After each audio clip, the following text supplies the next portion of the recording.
യേശുവിൻ്റെ ഏറ്റവും പ്രിയമുള്ള കുഞ്ഞെ, യെശയ്യായുടെ പുസ്തകം 49 അധ്യായം 16-17 വാക്യങ്ങൾ.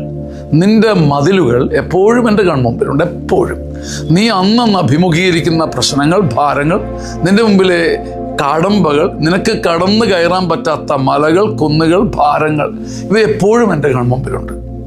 അപ്പം നമ്മളും പറയും, കർത്താവ് എൻ്റെ കൺമുമ്പിലുമുണ്ട്, എൻ്റെ കണ്ണിലും എൻ്റെ ചിന്തയിലും എന്നും അതാ.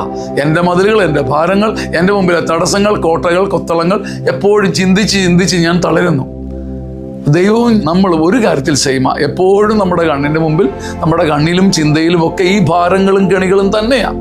പക്ഷെ ഒരു വചനം യെശയ്യാ 49 അധ്യായം 17 വാക്യത്തിൽ കൂട്ടിച്ചേർക്കുക. കർത്താവ്, നിന്നെ നിർമ്മിച്ചവർ, നിന്നെ സൃഷ്ടിച്ചവർ, നിന്നെ പുനർനിർമ്മിക്കുന്നവർ, നിന്നെ വീണ്ടും പടുത്തുയർത്തുന്നവർ നിന്നെ നശിപ്പിച്ചവരെക്കാൾ വേഗമുള്ളവരാണ്. പക്ഷെ ഈ വചനം നമ്മുടെ കണ്ണിലുടക്കിയാൽ, ചങ്കിലുടക്കിയാൽ നമ്മുടെ ഹൃദയം ജ്വലിക്കാൻ തുടങ്ങും. നമ്മളെ തകർത്തെറിഞ്ഞവരെക്കാൾ, പൊടിച്ചകറ്റിയവരെക്കാൾ, പൊടിച്ച് പറത്തിയവരെക്കാൾ, ധൂളിയായി പൊടി പോലെ ചിതറിച്ചവരെക്കാൾ വേഗമുള്ളവനാണ് എന്നെ ഗാദർ ചെയ്യുന്ന ദൈവം. യെശയ്യാ 49 അധ്യായം 16-17 വാക്യങ്ങൾ. കുഞ്ഞെ, നിന്റെ മതിലുകൾ എൻ്റെ കൺമുമ്പിൽ, കണ്ണിലെപ്പോഴും ഉണ്ട്. നിന്നെ നിർമ്മിക്കുന്ന ദൈവം, നിന്നെ പുനർനിർമ്മിക്കുന്ന ദൈവം, നിന്നെ പൊടിച്ചകറ്റിയ, തകർത്തെറിഞ്ഞ മനുഷ്യരെക്കാൾ 10 മടങ്ങ് വേഗതയുള്ളവനാണ്.